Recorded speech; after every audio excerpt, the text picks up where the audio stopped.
bienvenue dans le monde du sport et des sportifs maintenant.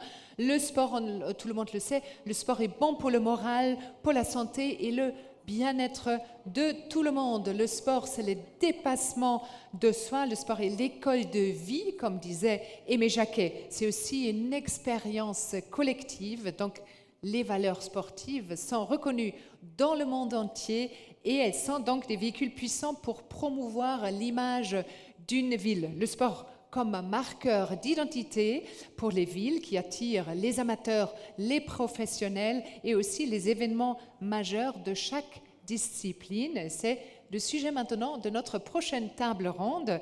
Et donc pour en parler, merci d'accueillir Fabrice Landreau, ancien joueur international de rugby à 15 et directeur sportif délégué du Stade français Paris.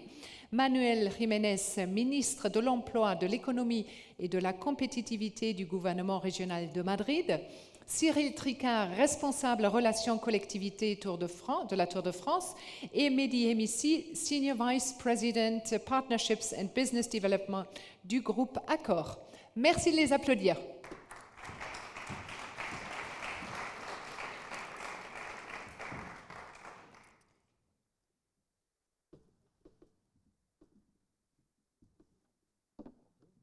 Asseyez-vous. Apparemment, le sport est une affaire d'hommes. Il n'y a que des hommes. Bon, alors, je commence avec rapidement un tour de présentation. Fabrice Landreau, donc vous étiez un joueur mondialement connu de rugby à 15. Vous avez notamment joué et gagné contre les All Blacks. En 2004, vous débutez votre carrière d'entraîneur au Stade français, puis le FC Grenoble, puis l'équipe de Belgique à 15. Et vous êtes aujourd'hui directeur sportif délégué au Stade français Paris. Stade français Paris, c'est champion de France 14 fois, 2 fois finaliste de la Champions Cup. Depuis 2017, le club est dirigé par un Allemand, Hans-Peter Wild, qui veut faire rayonner avec vous ce club, notamment à l'international. Manuel Jiménez, I prepared in English. You just said me you speak French very well, so vous parlez très bien. Mais bon. So you're Minister for Economy, Employment and Competitivity of the Madrid Regional Government. Madrid and sport, we all think about Real Madrid, which is one of the most famous football club in the world of sport. The image of the city of Madrid is closely related with the rise of the Real Madrid club. I'm sorry, but I'm supporting the FC Bayern because I'm from Munich. But I like Real Madrid. Last time, I think Bayern won against Real Madrid. I think so. Okay, but Madrid is not all about football because Madrid has various sport structures. It's handball, football, athletics, volleyball. You will talk everything about that. Mehdi Hemissi, donc vous êtes Senior Vice President Partnerships Business Development au groupe Accor. Vous êtes en charge du développement des partenariats du groupe Accor. Groupe Accor, je pense que tout le monde connaît, donc vraiment mondialement connu, groupe hôtelier avec 39 marques, je pense, hôtelières.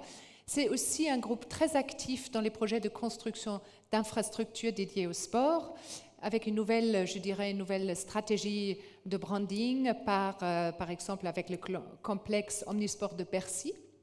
Bercy qui est devenu l'Accor Hotel Arena, deuxième arena mondiale, je pense, vraiment récemment, malheureusement, des événements annulés. Mais bon, on est tous touchés par ça. Et une nouvelle stratégie marketing aussi avec le PSG. Donc, on va revenir sur ça.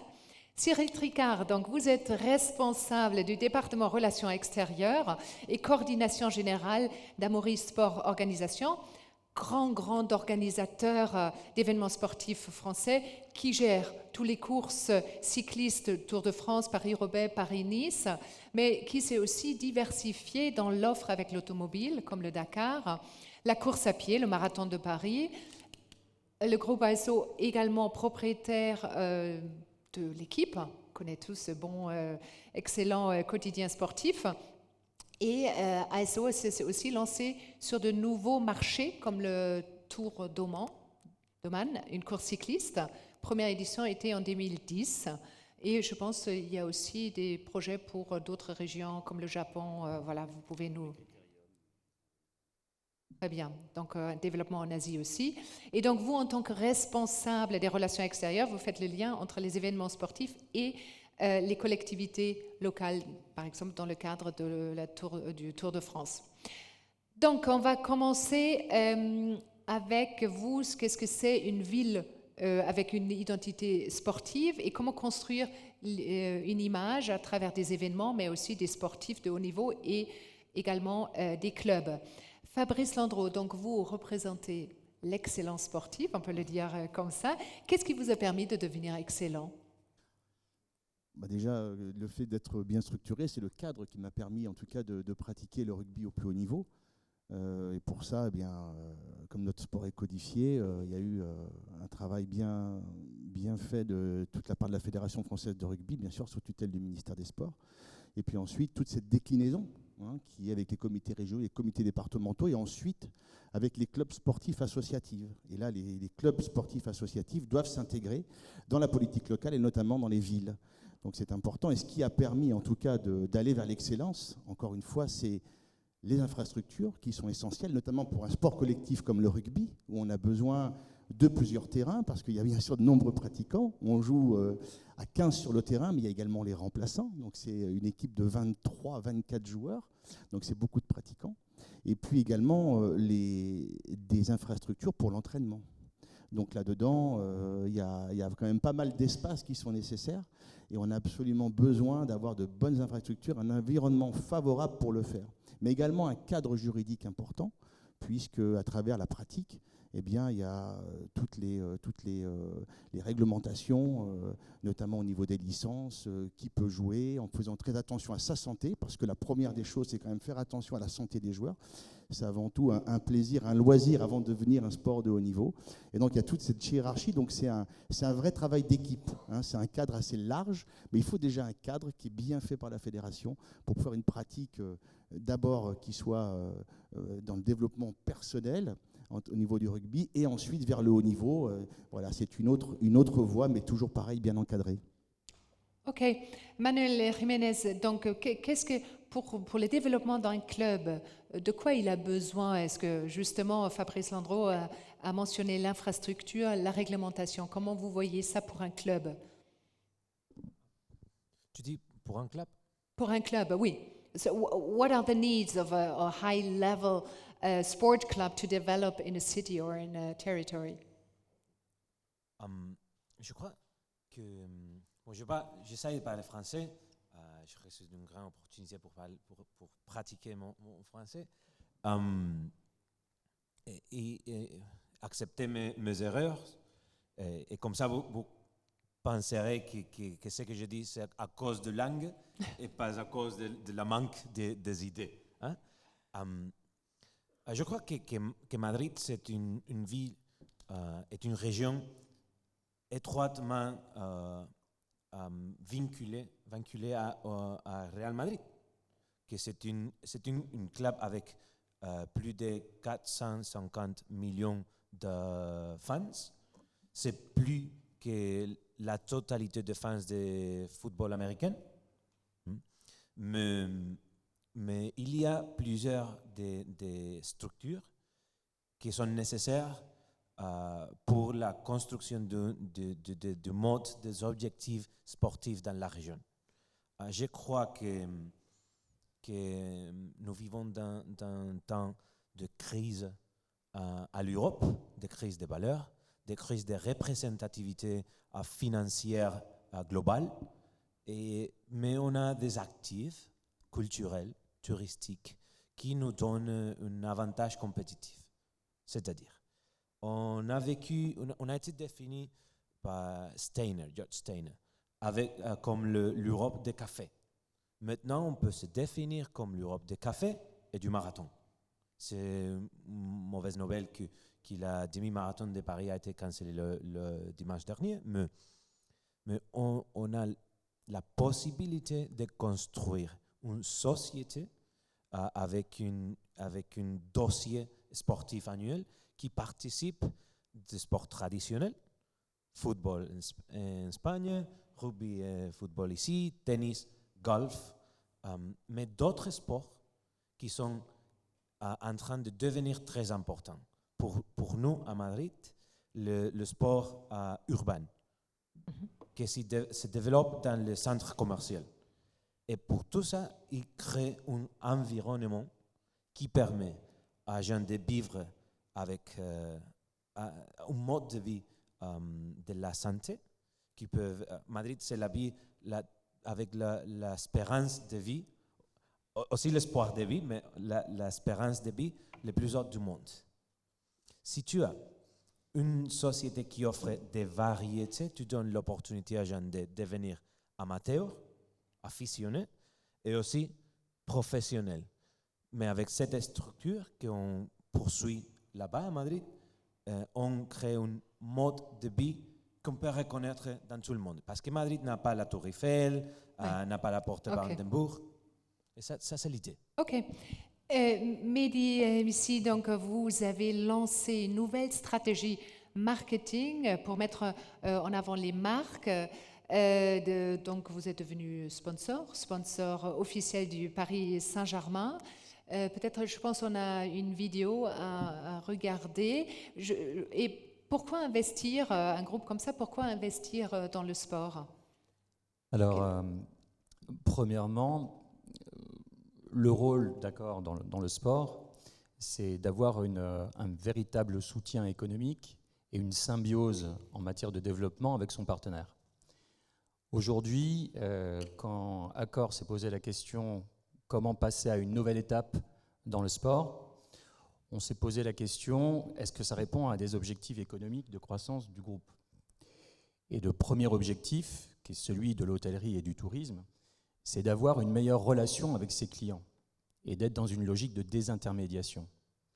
Désintermédiation par rapport à des objectifs, je dirais, de distribution qui sont réels, mais attention, il faut toujours avoir le bon équilibre entre un Booking.com et un Expedia. Effectivement, quand vous travaillez avec ces réseaux de distribution, ça peut vite devenir, vous perdez la relation avec vos clients. Donc, comment effectivement regagner cette relation avec ses clients directement? Deuxième objectif, c'est également de réduire son coût de distribution. Et quand vous avez une relation forte avec votre client, à travers d'une affinité qui dépasse votre métier essentiel, celui de l'hôtellerie, mais vous construisez également une relation pérenne. Donc la désintermédiation et la relation client, pour nous, étaient au centre de notre logique de marketing sportif.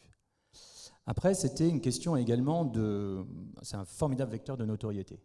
C'est évident, mais quand vous êtes en train de lancer une nouvelle marque, ce que nous sommes en train de faire avec Accor Live Limitless, qui est notre nouvelle plateforme en fait, d'engagement client, c'est la fusion d'accorhotel.com, notre ancien moteur de réservation hôtelier, et le Club Accor Hotel, qui était notre programme de fidélisation. On communique maintenant avec un nom en anglais qui symbolise en fait l'ensemble du panel de services que nous proposons à nos clients, et nous lançons une nouvelle marque, une marque ombrelle sous laquelle se trouvent 39 autres marques. Mais pour lancer une nouvelle marque, ça coûte très cher. Et vous avez plusieurs façons de le faire. Il y a des médias traditionnels qui sont là, mais si vous voulez éviter d'être constamment dépendant des Google et autres, bien sûr, nous travaillons avec Google, nous continuerons à travailler avec Google, mais de nouveau, c'est une question d'équilibre. On doit retrouver une pleine maîtrise de notre relation client, de nos axes de communication. Et en travaillant effectivement sur le marketing sportif, on retrouve effectivement, on positionne cette nouvelle marque de façon tout à fait unique. Et puis, il y a une question de croissance, une question vraiment économique. Pour nous, c'est évident qu'en investissant dans le sport, on construit une relation qui dépasse effectivement notre métier essentiel et nos études démontrent qu'il y a un réengagement avec la marque économiquement qui est plus fort. Alors ça dépend, c'est de l'ordre, pour les clients existants, de l'ordre de 20%. Ça, c'est très important. Et puis, on a également de l'acquisition de nouveaux clients qui ne connaissaient peut-être pas Accor et sous cet angle-là, qui vont venir chez nous. Et on a, nous, constamment ce besoin de renouveler notre clientèle. Vous savez, notre clientèle, chez Accor, elle est majoritairement masculine, excusez-moi, mais c'est la réalité. Et cette diversification, elle doit passer également par le sport. Le sport qui accentue beaucoup plus dans la féminisation, effectivement, de ces objectifs. Les fédérations accentuent beaucoup plus le sport féminin. Nous-mêmes, nous sommes dans cette démarche. C'est la raison pour laquelle, quand on a signé avec le PSG, ce n'est pas uniquement l'équipe première, mais c'est également l'équipe féminine. Et l'équipe féminine est tout aussi importante pour nous que l'équipe masculine. Et d'ailleurs, on va prochainement lancer un match de football mixte pour la première fois au PSG avec les meilleurs joueurs et joueuses et on va vraiment créer cette mixité et on va le communiquer. Donc ça, pour nous, c'est très important. Le marketing sportif, pour nous, répond à tous ces objectifs. Et est-ce que vous êtes, là on a regardé, vu des images du foot, vous êtes que dans le foot ou aussi dans d'autres sports? Alors oui, vous savez, en anglais, on dit « you have to pick your battles ». Il ne faut pas non plus se diversifier trop, parce que quand vous êtes sur... Pourquoi est-ce qu'on s'est lancé dans le football? Tout simplement parce qu'on devait retrouver effectivement une relation avec nos clients, comme je l'ai dit, mais on cherchait une marque qui avait une origine française, avec un rayonnement à l'international fort, avec des marchés cibles qui étaient les nôtres. Il faut savoir que le PSG a 365 millions de fans et followers en Asie-Pacifique, en Europe et en Amérique latine, ce qui correspond parfaitement à nos marchés phares où nous avons le plus grand nombre de membres et d'hôtels. Et puis, il y a une fenêtre de tir. On n'est pas sans savoir, dans le domaine sportif, il y a des renouvellements de contrats. Et on avait une fenêtre de tir qui coïncidait avec le renouvellement du maillot du PSG. Et nous n'aurions pas été en fait intéressés par un sponsoring sportif avec le PSG si c'était pour ne pas avoir la marque sur le maillot phare. Donc voilà, c'est à peu près tout. Ok, une ville sportive, on a vu voilà, des sports, des clubs de haut niveau, des sportifs de haut niveau, mais c'est aussi une ville sportive, ça veut dire c'est aussi sport pour tout le monde, avec des belles infrastructures, et tout ça dans un espace contraint. So, Manuel Jiménez, what does it mean doing sport in Madrid? How are everyday sports infrastructures thought out by political authorities for citizens? Ouais, c'est ça exactement que j'étais en train de dire, que la région de Madrid est en train de favoriser d'abord l'intégration des sports dans la vie commune. C'est-à-dire de favoriser que les gens puissent aller au boulot dans la vélo et que les gens puissent pratiquer plusieurs sports dans plusieurs endroits dans le centre des cités, en lieu des endroits trop grands, trop loin, qui les fassent un gros effort pour arriver. Parce que comme ça, tu vis pas avec le sport. Tu vas pratiquer le sport le week-end. Et on peut pas favoriser ce comportement. Ensuite, c'est la première fois qu'on va donner aux médecins la possibilité de recéter la pratique du sport.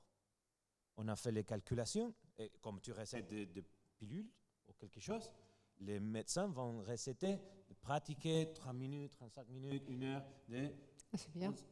Ça devient une politique de la ville, en fait, de politique. Ouais. Mais parce qu'on a fait les calculations, on a vu qu'on va avoir une safe de 50 € par patient et par année. Bien sûr. Et on peut réinvestir.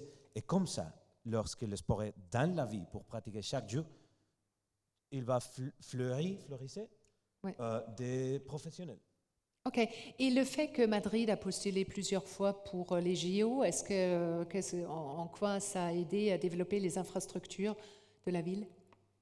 Comment est-ce qu'on est Parce qu'en fait, il y a en 2016 et 2020, je crois, Madrid s'est proposé comme candidat pour les JO. Ah, ouais. Est-ce qu'en quoi ça a influencé le développement des infrastructures? On a les calculs de grands événements. Le grand événement a marqué un paradigme depuis les dernières décennies. On croit que le développement économique vient de plusieurs plus petits événements déstationnalisés.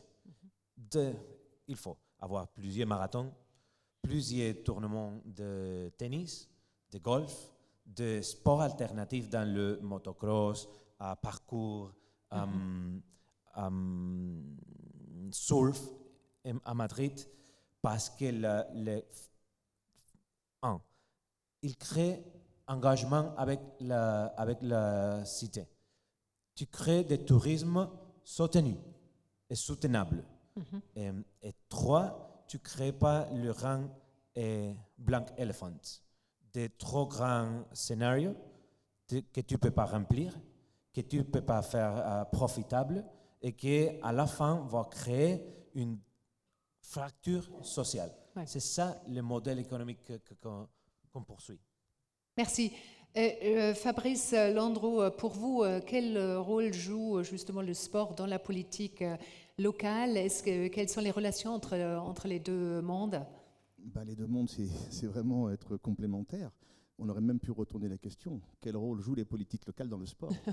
Oui. C'est ça aussi, on peut retourner la question, parce qu'aujourd'hui, si on devait être amateur pur et dur, vous vous rendez compte, le montant de la cotisation pour pouvoir entretenir une infrastructure comme un stade de rugby, un stade de basket, des pistes cyclables, ainsi de suite. Dans certains pays, ça existe. En Argentine, notamment, je sais que moi, mes collègues rugbymen ont des cotisations aux alentours de 2 500 euros de cotisation, de membership, pour pouvoir entretenir leur terrain, payer leur eau, électricité et les vêtements également. Donc je crois aujourd'hui, il n'y aurait pas de sport, on va dire, ouvert à tous. Quand je dis d'accessibilité, que ce soit pour diverses populations, eh bien, il n'y aurait pas de sport. Donc il faut absolument avoir un vrai partenariat avec ces collectivités. Et derrière les collectivités, on retire aussi une notoriété, d'une part parce que je trouve que du sport dans une ville, ça amène un dynamisme, ça amène une image forte, une image jeune, une image de santé, de bien-être. Donc c'est assez dynamique pour une ville, c'est bien de pouvoir... Et le sport globalement, mais par exemple la réputation d'un club, comment ça peut contribuer à l'attractivité? Évidemment, en fonction de la notoriété du club, il y a un impact incroyable, non seulement sur la ville, mais sur tout le territoire. Donc ça, c'est déjà été pris. Je sais que nous, dans le rugby, il y a quelques clubs qui, comme le club de Brive en Corrèze, qui a associé le Brive, le CA Brive historique, avec le département de la Corrèze, et de nombreux. Clermont également, qui était d'abord associé avec le manufacturier Michelin, s'est associé avec la région Auvergne. Donc il y a tout ça qui est extrêmement important. Donc bien sûr, il y a une vraie notoriété. Et puis d'aller au plus haut niveau, puis médiatiquement, si les villes devaient investir au niveau publicité pour faire connaître leur département ou leur territoire, ça leur coûterait une fortune. Et grâce au sport, en tout cas, ça leur donne une médiatisation assez importante, une vraie visibilité, encore une fois, une image positive, parce que je pense que le sport véhicule des vraies valeurs, et notamment des valeurs positives.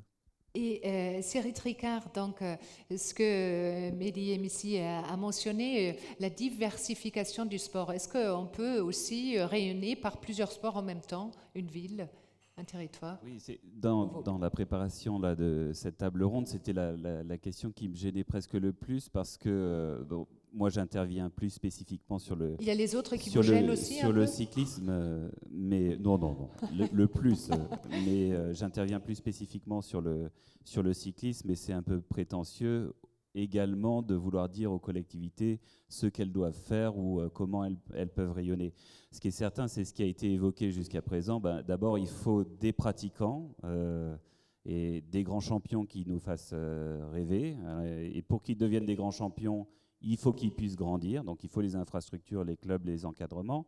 Il faut donc la volonté politique pour le faire. Et il faut les financements qui sont chez vous également. Je voulais juste vous donner un exemple pour rayonner par plusieurs sports. En 2014, nous avions 2 candidatures pour le grand départ du Tour de France. Il y avait une candidature très forte de la ville de Florence, Matteo Renzi à l'époque, qui est ensuite devenu président du conseil. Et on avait une candidature du Yorkshire. Et sachant en plus que le Tour de France n'est jamais parti d'Italie. Il n'y a jamais eu de grand départ d'Italie. Et Florence, il y avait cette candidature qui était spécifique pour 2014, 100 ans après la naissance de Gino Bartali, double vainqueur du Tour, juste parmi les justes. Et le choix s'est fait lorsque il y a eu la première victoire britannique sur le Tour de France avec Bradley Wiggins. Et lorsque, à la cérémonie d'ouverture des Jeux Olympiques de 2012, c'est Bradley Wiggins, en maillot jaune, qui a tapé sur le gong pour l'ouverture de la cérémonie. Tout ça pour dire que c'est une démarche des collectivités qui doit s'inscrire dans le long terme. Et Bradley Wiggins, comment il a gagné le Tour de France ? Il avait 14 ans, il a vu le Tour de France passer en 1994, lorsqu'on a emprunté pour la première fois le tunnel sous la Manche. Des infrastructures ont été créées à Manchester pour pouvoir accompagner le cyclisme depuis le plus jeune âge et à tous les niveaux et dans toutes les disciplines, puisqu'il vient de la piste.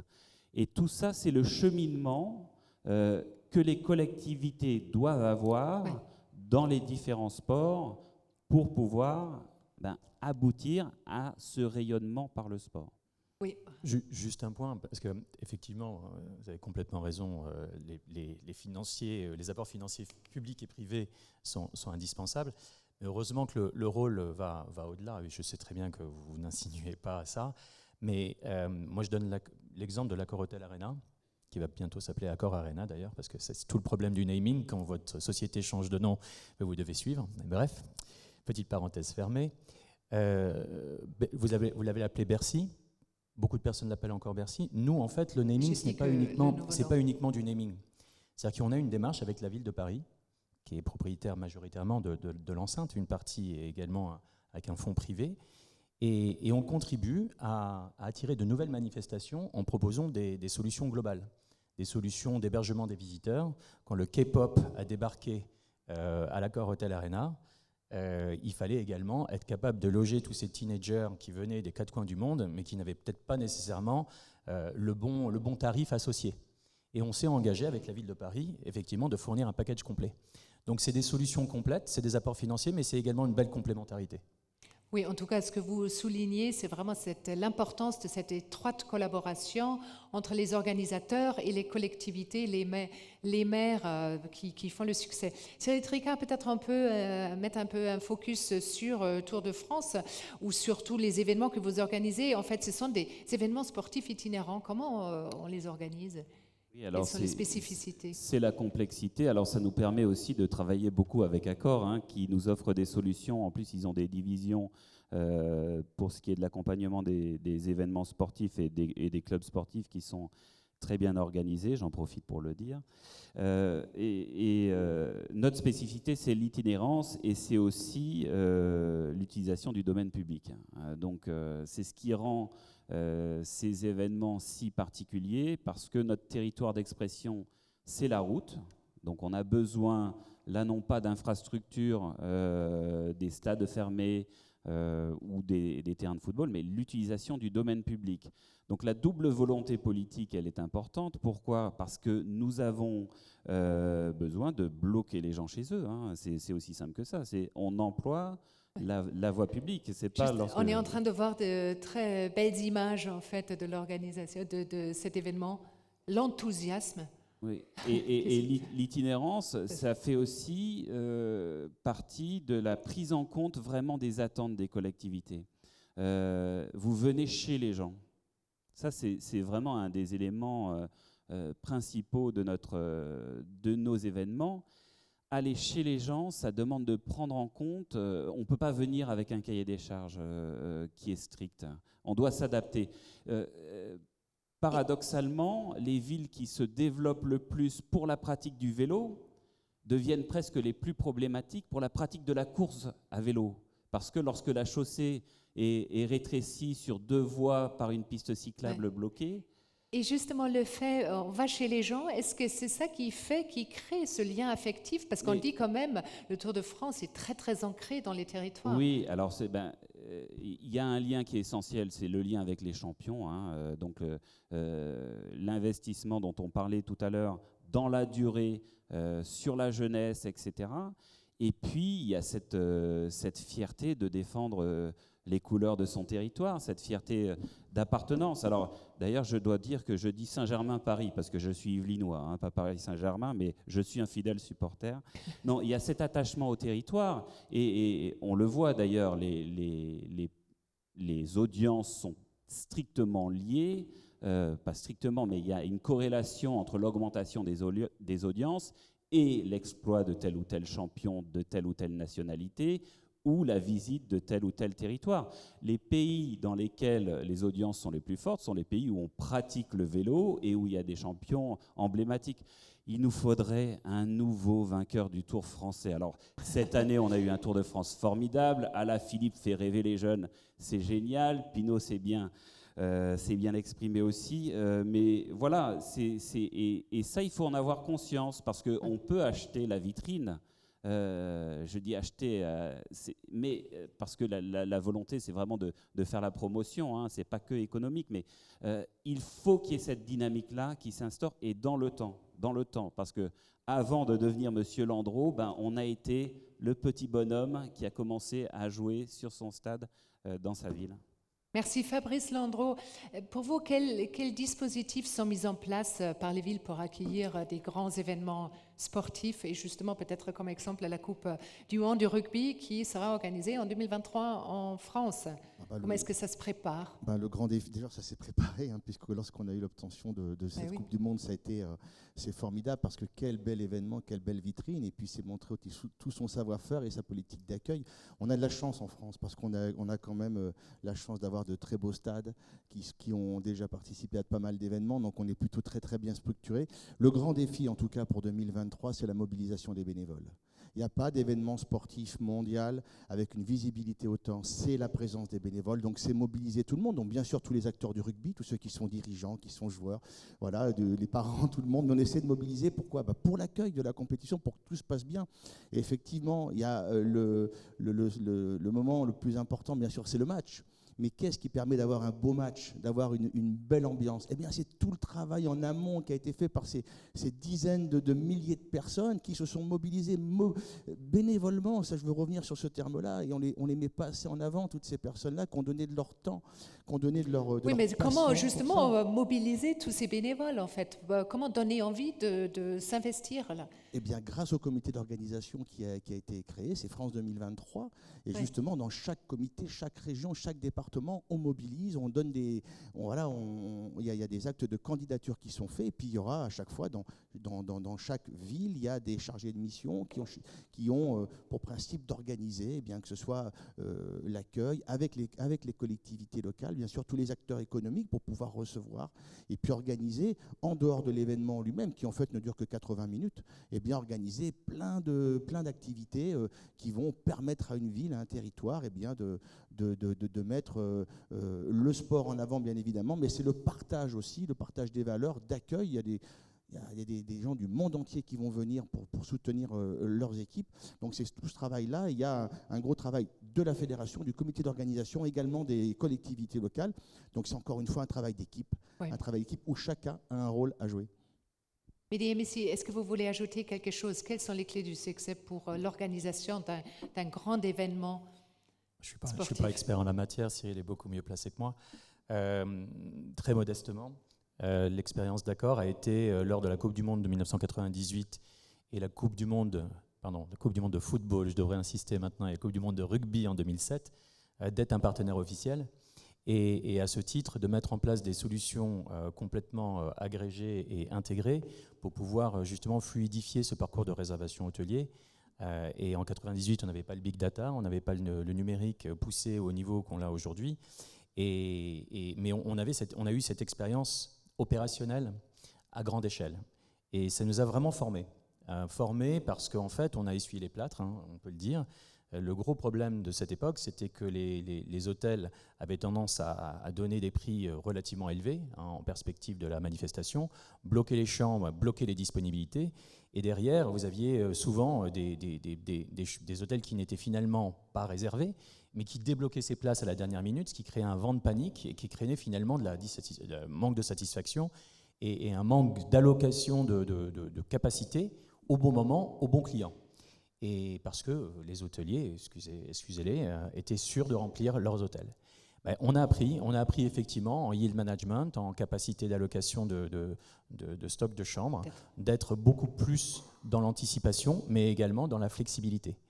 Et comme nous regardons aujourd'hui notre participation éventuelle à la Coupe du Monde de rugby ainsi que les Jeux Olympiques, en tout cas, ça passera par le bon prix, le bon vecteur de réservation, et pour s'assurer que l'ensemble des nationalités soient représentées. Parce que ce qu'il n'y a rien de plus pénible, hein, je dirais, dans l'organisation d'un événement à grande échelle, c'est qu'il y ait des problèmes d'hébergement, des problèmes de mobilité ou des problèmes de billetterie. Et quand on a un problème sur ces trois axes-là, on a un événement qui commence à prendre un peu l'eau. Donc notre rôle, il est clairement dans l'hébergement, mais ça doit s'imbriquer parfaitement avec la mobilité, et l'hébergement doit correspondre à un lieu de réservation pour la manifestation. Voilà. Manuel Jiménez, so what is the strategy implemented in Madrid to attracting sporting events? Merci. Juste un mot pour donner réponse à qu'est-ce qu'il faut donner du côté de la politique pour le sport. Je crois que territoire et intégration sont très importants. Où on trouve le sport, on ne trouve pas violence, on trouve cordialité sociale. Bien. Mais les clubs qui sont dans les régions les plus en difficulté sont toujours un problème financier. Donc, qu'est-ce que On nous a faisons? mentionné exactement Qu'est-ce que nous l'importance faisons? du soutien financier. Des structures profitables avec, par exemple, Wissing Center à Madrid, le deuxième scénario, structure le plus profitable d'Europe. Pourquoi? 5 fois par semaine, des concerts, Julio Iglesias, Jennifer Lopez, je sais pas. Ils sont en train de payer la pratique de sport. Parce que si tu gagnes de l'argent, après tu peux donner la structure gratuitement pour la pratique de sport. Et c'est ça que nous faisons à Madrid, de faire ces structures profitables. À Madrid, à Vallecas, avec le Rayo Vallecano, on a parlé d'abord de Red Star. C'est le même cas en Espagne. Donc, les succès d'événements, ça va dépendre. Bien d'avance, il faut engager les gens. Il faut leur poser les questions de est-ce que vous voulez la Coupe du Monde de rugby? Pourquoi? Parce que ça coûte d'argent. D'avance. Pendant le développement de la Coupe du Monde, vous pouvez venir, vous pouvez entrer. Il ne va pas être trop cher. Il y a plein de parties, de matchs. Et vous pouvez plus bon marché, plus cher. Donc, pour l'attraction, pour répondre et après la Coupe du Monde, tu dois rester dans le territoire pour continuer à créer valeur. Qu'est-ce que nous faisons à Madrid? D'abord, ça coûte trop d'argent. Donc, il faut investir. Il faut investir le privé, le public, la mairie, la région et le gouvernement central. Donc, équipe. C'est une pratique d'équipe. Deuxième, tu dois poser la question aux gens. Tu dois demander aux gens, est-ce que vous voulez la Copa Davis, Davis Cup, ou les championnats du monde du motocross, ou bullfighting, ou la Coupe du roi du Donc il y a football des choix. ici ou à l'Arabie Saudi Arabia. 3, tu dois chercher les investisseurs.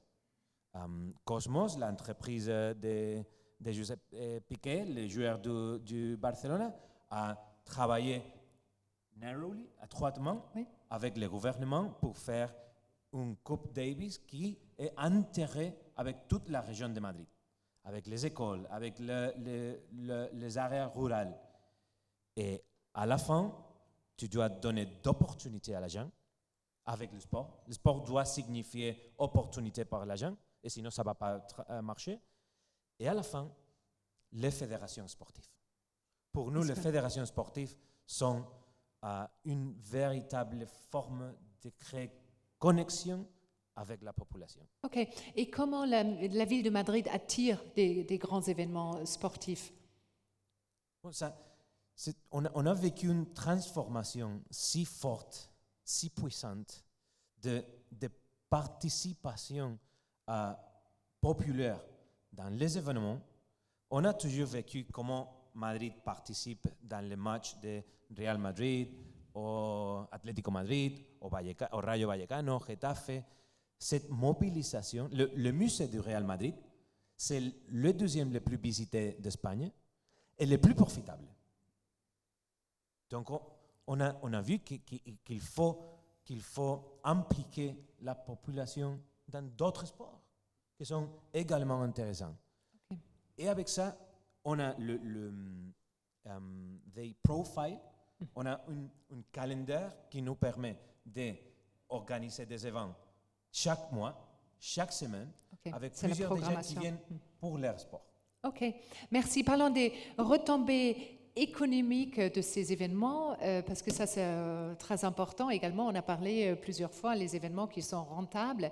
Cyril Tricard, les villes d'étape, en fait, quelles sont les retombées? Parce que chaque ville doit payer, en fait, pour être une ville d'étape. Quelles sont les retombées économiques pour les villes? Donc j'imagine c'est plutôt positif pour eux. Oui. Bon, la règle veut que maintenant, sur toutes les politiques publiques, finalement, parce que je considère que l'accueil de ces événements, avec ce qu'on a dit sur les valeurs du sport dont vous avez parlé à l'instant, et c'est quand même une politique publique. On veut dynamiser sa population, on veut donner des valeurs à sa population, mais la règle veut que maintenant, sur toutes les politiques, on mette des chiffres en face, quelles sont les retombées directes, etc. Donc il y en a, on en a parlé à l'instant, l'hébergement, première chose. Il y a 4500 personnes qui suivent le Tour de France.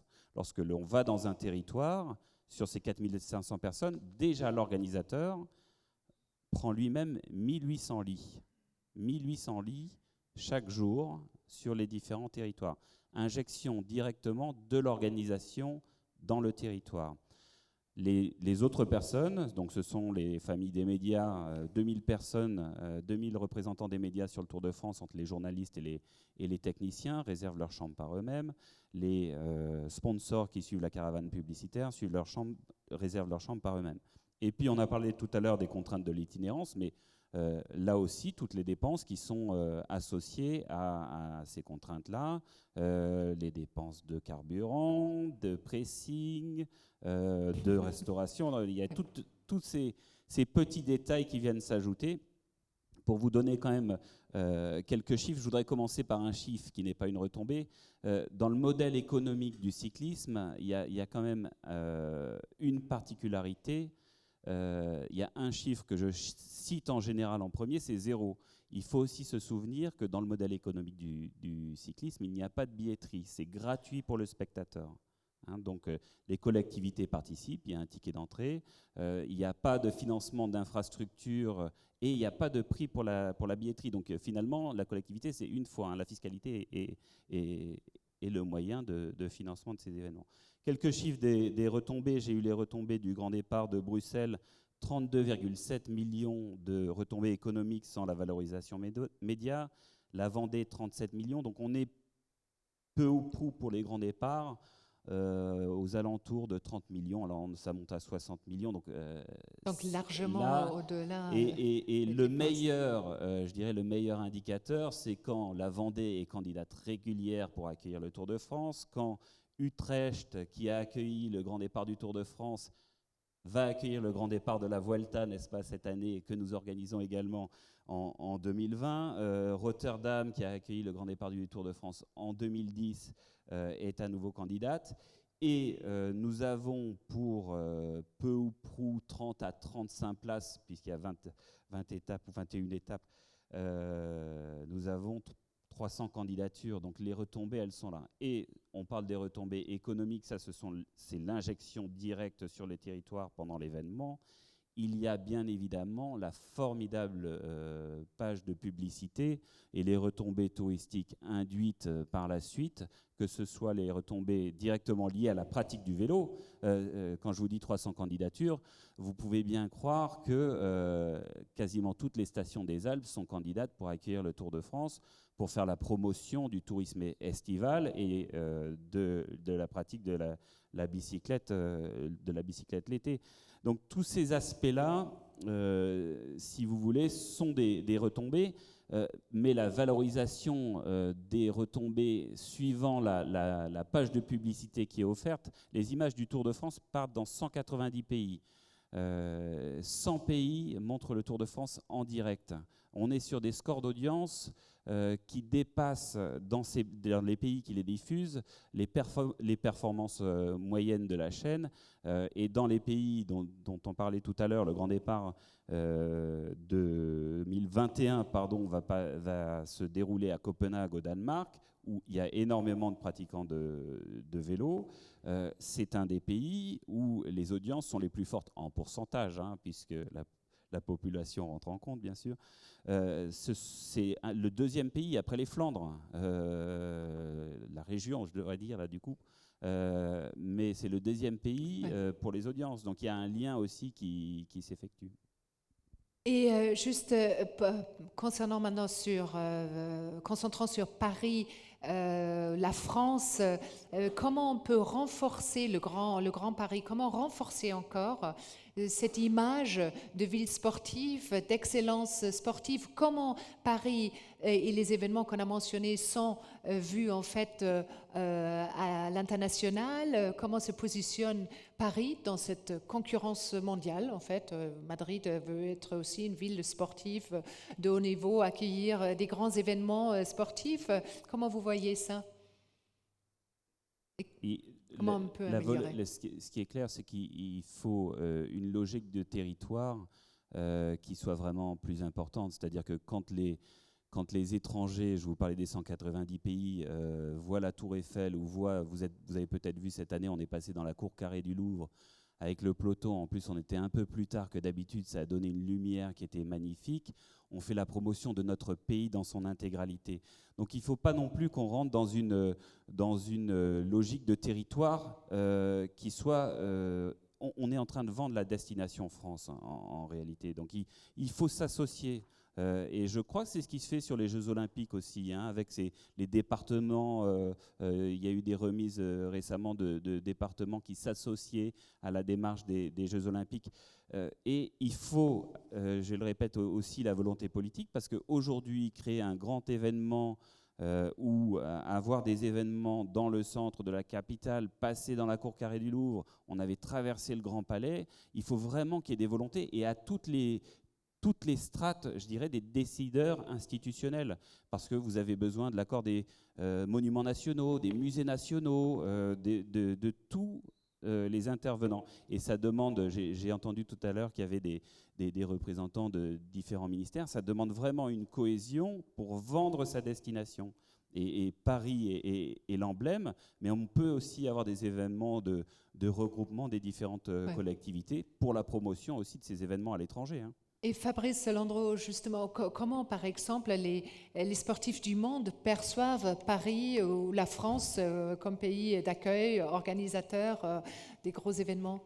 Alors, dans ma pratique, le rugby, ils sont envieux. Parce qu'on a le Centre national de rugby, c'est le seul centre national qui est dédié au rugby au monde. Les Néo-Zélandais, les Australiens, les grandes nations, même en Angleterre, ils n'ont pas un outil comme cela, qui a été quand même conçu en 2001. Donc c'est quelque chose d'incroyable. Donc ils sont très envieux. D'ailleurs, dès qu'ils peuvent venir faire un stage ou découvrir ce lieu-là, ils se disent mais c'est incroyable. Donc que ce soit, puis on prend que ce soit le Centre national de Clairefontaine, qu'on prenne l'INSEP, on a quand même des infrastructures incroyables. Donc au niveau du sport de haut niveau, ils sont épatés. Ce qui les choque, c'est le sport à l'école. C'est le sport à l'université. Et là, ils ne comprennent pas comment on peut mettre autant de moyens dans tous ces éléments, sachant qu'eux, dans leur culture propre, on pratique avant tout le sport à l'école. Ça fait partie d'une matière hebdomadaire. Et c'est-à-dire dans les grandes universités américaines, anglaises, qui ont des équipes mondialement connues. C'est-à-dire, et certains grands joueurs des plus grandes nations sont bien sûr diplômés de ces grandes écoles et en plus sont soutenus. C'est-à-dire qu'au niveau universitaire, c'est incroyable. Et ce qui n'est pas le cas chez nous. Alors là, ils sont subjugués. Mais comment vous faites pour sortir ce grand nombre? Ils ne connaissent pas. On a la chance d'avoir un territoire qui est bien maillé, avec un grand nombre de pratiquants. Donc on a cette richesse-là. Mais imaginez si un jour nos politiques décidaient vraiment d'inclure le sport au niveau de l'école, même si c'est fait déjà, mais encore plus que ça. Et on serait peut-être la nation la plus sportive, peut-être, en tout cas sur le podium, il faut le souhaiter. Merci. Vous voulez ajouter quelque chose? Comment renforcer ce rayonnement de la France, de Paris ou Madrid? Moi, je ne vais pas parler nécessairement juste de Paris, je pense qu'on en a pas mal parlé. Pour nous, le choix du Paris Saint-Germain, c'est au-delà de tous les indicateurs économiques et cette volonté de construire une relation différente avec les clients que j'évoquais, c'est également l'emblème de la France, le rayonnement à l'international, la première capitale touristique au monde. Donc pour nous, choisir Paris, c'était au-delà du sport, c'était également utiliser cet emblème et travailler en symbiose avec la ville de Paris, au-delà du club, pour construire des moments uniques. Et quand on parle pour moi encore de marketing sportif, au-delà de ce que j'évoquais, c'est-à-dire l'image, etc., l'apport économique, il y a également la création de contenu. Et c'est vraiment quelque chose qui est indispensable maintenant. Ça veut dire que cette image, effectivement, que lorsque le Tour de France est arrivé au soleil couchant, c'était absolument magique. Ces images-là sont extrêmement puissantes.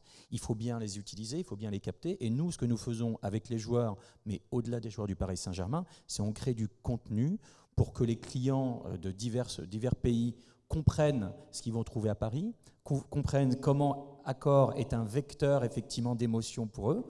Ils vont voir un match de football, mais ils ont une expérience complète de la destination et on regarde ça comme un vecteur touristique, un point d'entrée. Et statistiquement, quand on regarde, vous savez, c'est normal, quand on est un sponsor officiel d'un club avec la notoriété du Paris Saint-Germain, on a un certain nombre de places par match, c'est évident, on a des loges, etc., etc. Mais on regarde effectivement, on se posait la question initialement, quel va être le pourcentage de ces places qui seront utilisées véritablement par les clients internationaux ? Mais on en a aujourd'hui 40%. 40%. Et bien sûr, quand on fait abstraction des matchs de Champions League, c'est quand même une sacrée prouesse. Ouais. Parce que les matchs de Ligue 1, on ne pensait pas nécessairement qu'elles allaient attirer des Brésiliens, des Anglais, des Allemands, des Américains. Et c'est le cas. Pourquoi ? Parce que derrière, ils ont un package complet. Ils ont un point d'entrée dans une ville et dans une culture. Et donc, on est obligé de s'inscrire dans cette démarche. Merci. Pour terminer. Oui, je veux dire deux choses. La première, c'est que moi, je suis le ministre pour l'économie, mais aussi pour le travail. Et une chose que je crois que c'est très important, c'est que la France et Paris, c'est l'endroit pour les droits des travailleurs, non, où ils sont nés. Et nous, à Madrid, nous sommes très, très, très conscients de la nécessité de ne pas abandonner ceux qui ont pratiqué, qui ont été sportistes de haut niveau. Parce qu'après, pour rentrer au marché du travail, trop de temps, ils trouvent trop de difficultés. Donc, il ne faut pas les abandonner. Et la deuxième chose, même pour Paris, pour Madrid, pour les grandes cités européennes, Jean Bunge, je ne sais pas comment prononcer en allemand. München. Bunge. Il a dit que la cité, c'est une expérience. Jan Bunge. Bien. Les nations européennes sont confrontées avec un scénario très complexe. Destruction des chaînes de valeur, protectionnisme, désindustrialisation, perturbation des processus. L'économie européenne doit profiter et construire sur notre capacité culturelle, historique et de tourisme. Si tu organises un match de n'importe quoi, motocross, pour courir, la vélo, un marathon, badminton, je ne sais pas quoi, dans les champs de Mars, dans la rue de Paris, à la rue de Madrid, comme événement culturel, l'avantage concurrentiel, c'est absolu, mais aussi comme l'avantage économique. On doit profiter la culture, l'héritage et les roues et la société européenne pour exercer un leadership en ce domaine. Merci beaucoup à vous d'avoir participé, d'avoir répondu à mes questions. Et peut-être vous allez répondre maintenant aux questions de vous tous. Est-ce qu'il y a des commentaires? En fait, ce que je voudrais que, si possible, vous vous présentez rapidement et vous essayez de poser des questions courtes.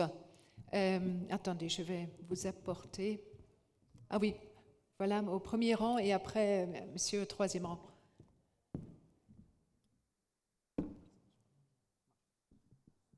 Non, est-ce qu'on peut ouvrir le micro là au premier? Allô, allô?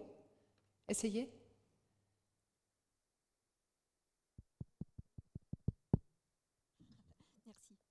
On m'entend là? Oui. Oui, je travaille auprès du réseau. Non, on vous entend toujours pas. Voilà. Voilà, ça fonctionne.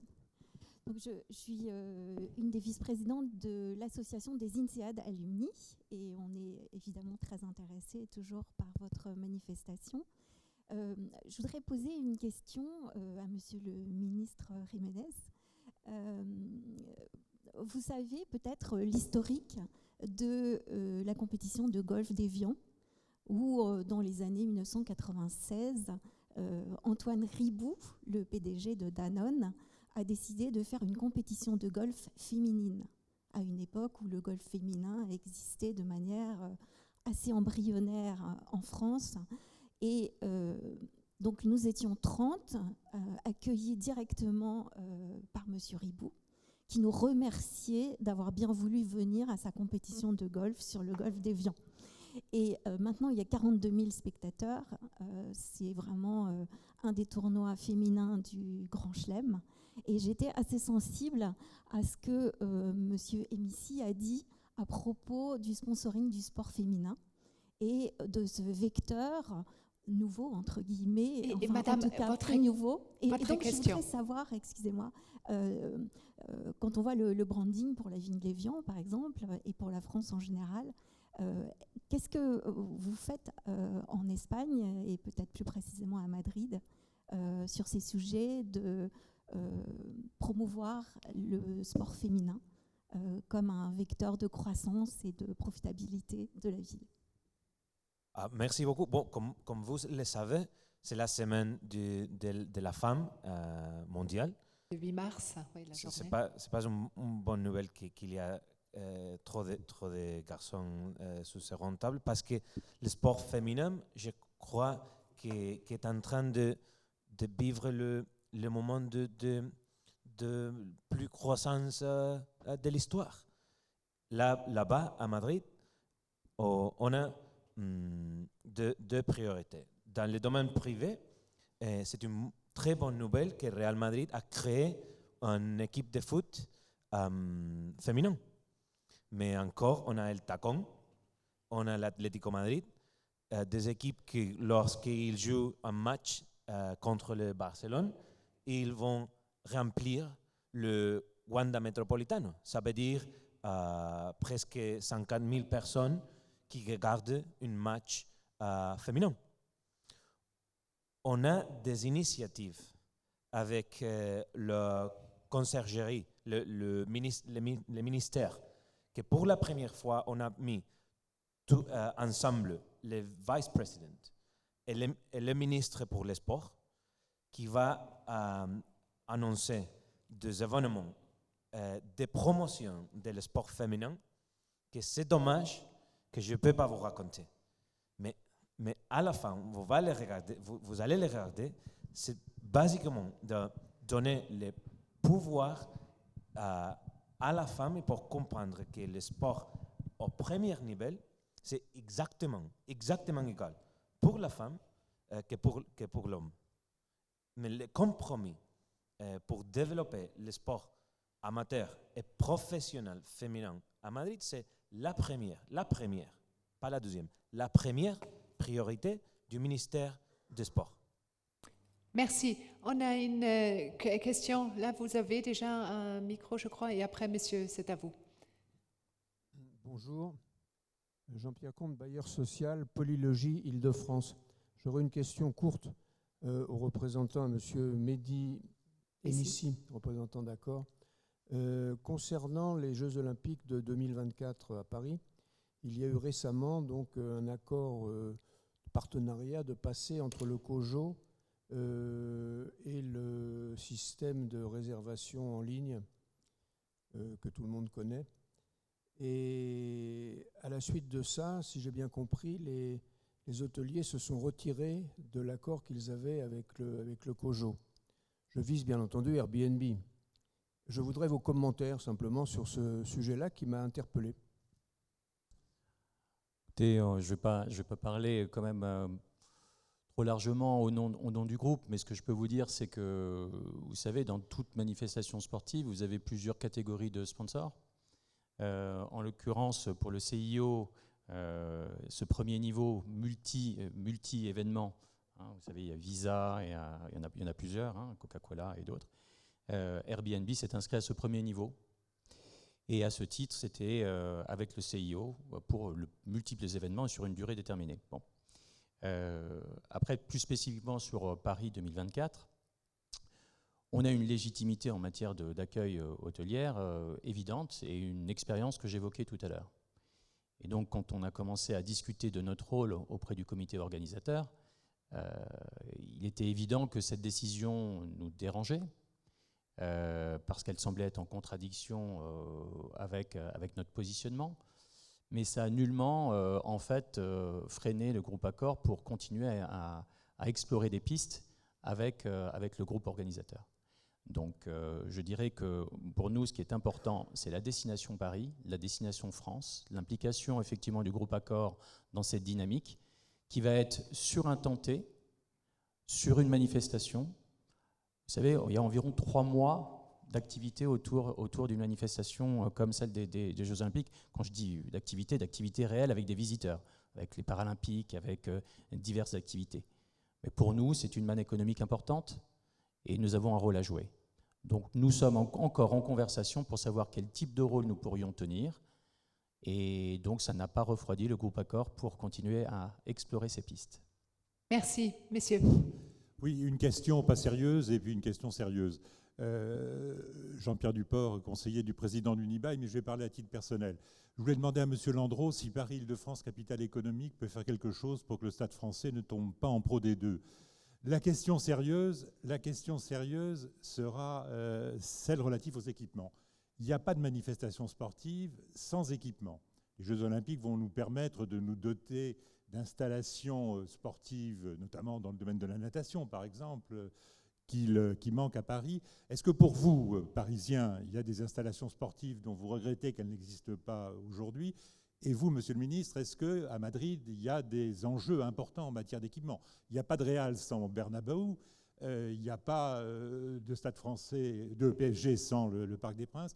Est-ce que pour vous, la question des équipements, parce que le problème du financement des équipements est ensuite une question sur laquelle l'ensemble des collectivités publiques et des acteurs privés peuvent se retrouver, est-ce que vous avez des questions et est-ce qu'on pourrait contribuer à apporter des éléments de solution, je pense là aux Parisiens, aux problèmes que vous rencontrez ?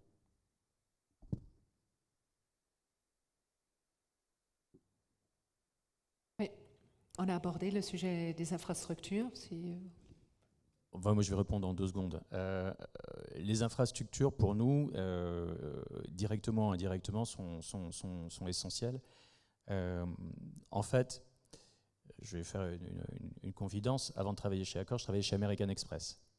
Et quand on travaillait chez American Express, il y avait énormément d'investissements sur les infrastructures en matière d'hospitalité. Pourquoi ? Parce que l'hospitalité amenait des fonds privés, des lieux d'accueil, les loges et les infrastructures d'hospitalité en France étaient de très loin derrière les infrastructures américaines et anglaises. On n'était pas en mesure d'attirer des sponsors qui étaient uniquement intéressés par avoir un logo sur un maillot ou un logo sur une plaquette. Donc il fallait créer véritablement un cheminement qui allait améliorer les infrastructures d'hospitalité pour attirer ces fonds privés, pour effectivement accueillir ces sponsors. Et donc, le groupe, à l'époque, American Express, a commencé à investir avec le groupe AEG, qui est d'ailleurs un partenaire de Paris-Bercy. Et bien, nous, c'est exactement la même logique. Quand nous investissons en naming avec l'Accor Hotel Arena, quand nous investissons effectivement avec le Paris Saint-Germain, ça contribue effectivement à améliorer l'infrastructure globale. Le ticket moyen augmente, le club s'enrichit, et quelque part, ça vient nourrir l'équilibre économique du club. Donc je pense qu'il y a vraiment une corrélation entre tout ça, c'est-à-dire que ça commence par un investissement, mais qui va tirer vers le haut l'infrastructure. Et jusqu'à présent, on était uniquement dans une enceinte avec des sièges, et maintenant on est dans une enceinte à plusieurs niveaux. Quand vous allez au Parc des Princes, vous avez toute une infrastructure qui peut accueillir plus de 5000 personnes, qui est un véritable hôtel de luxe. Mais c'est la raison pour laquelle les sociétés investissent dans les loges et investissent effectivement dans cette infrastructure. Donc tout ça est intimement lié. juste à mon échelle, pour le stade Jean-Bouin, qui a été bien réfléchi et bien pensé. Encore une fois, le stade Jean-Bouin, c'est un investissement public, alors qu'il aurait pu être aussi pensé à un investissement public-privé. En revanche, ce n'est pas qu'un stade aujourd'hui de rugby ou de sport. Il y a tout un environnement autour, il y a une école de commerce, il y a un centre médical qui vient d'ouvrir, un restaurant. Donc il faut aussi que ce soit une place d'échange. Ça doit être le forum qu'avaient dans l'Antiquité les Romains, quoi. C'est ça qu'on doit retrouver là-dedans. Et pour notre pratique sportive également, pour le haut niveau, c'est pas très compliqué. Ce qui est embêtant, c'est au quotidien, et pour toutes les autres associations, notamment dans Paris, c'est l'espace foncier qui manque terriblement. Le Stade français a décidé d'investir dans une pelouse synthétique. Voilà, pour pouvoir avoir de multiples compétitions, des spectacles, des rassemblements, des concerts. Là, il y aura prochainement un ballet qui aura lieu au mois de juillet. Donc voilà, il y a plein d'événements. Il faut que cet outil-là ne soit pas réservé qu'à une unité sportive, c'est-à-dire le rugby. Non, mais au contraire, on doit mutualiser cet outil et qu'on puisse le partager à plus, et encore une fois, avec des fonds publics et des fonds privés. Oui. Je suis totalement d'accord. Mais ce n'est pas le début du monde. On a l'héritage de trop grandes structures qui ont été trop chères et qui ne sont pas profitables. Vous avez l'exemple de Saint-Denis, le Stade de France ici à Paris. À Madrid, on a eu les mêmes problèmes plusieurs fois. Sont connus comme the White Elephants. Tu construis le White Elephant et après, qu'est-ce que tu fais avec ça? C'est trop cher, c'est difficile à remplir, il ne sert à rien. Donc, qu'est-ce qu'on fait à Madrid avec ces limitations budgétaires? Parce qu'on a la limitation budgétaire. First, au premier. Collaboration publique-privée. Par exemple, Alcorcón. Je ne sais pas si vous connaissez Alcorcón. À Madrid, dans le sud, gros centre commercial qui était en train de devenir fermé, en train de devenir narcosala. L'endroit où la gens va pour prendre les drogues. Bien. Un grand fonds d'investissement l'a acheté, très bien marché, il a construit un gros centre commercial spécialisé en nouveau sport. Et BMX, climbing, surf, diving, parcours, et a commencé à organiser le championnat d'Espagne de tout ça. Il a créé une culture de sport, d'un sport différent de ce que nous avons connu, mais nous sommes trop âgés déjà, malheureusement. Donc, collaboration publico-privada, public-privé.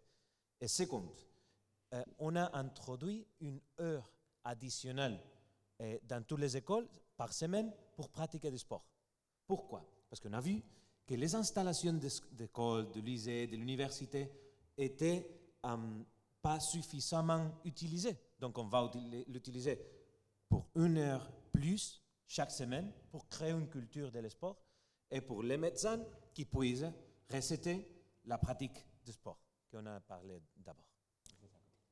Merci beaucoup pour vos questions. Merci encore à vous. Il est temps de déjeuner, 12h30. Voilà, merci beaucoup. On se retrouve, vous pouvez continuer à visiter l'exposition. On se retrouve à 14h15. On reprend, donc venez un peu, je dirais 14h10. On se retrouve ici.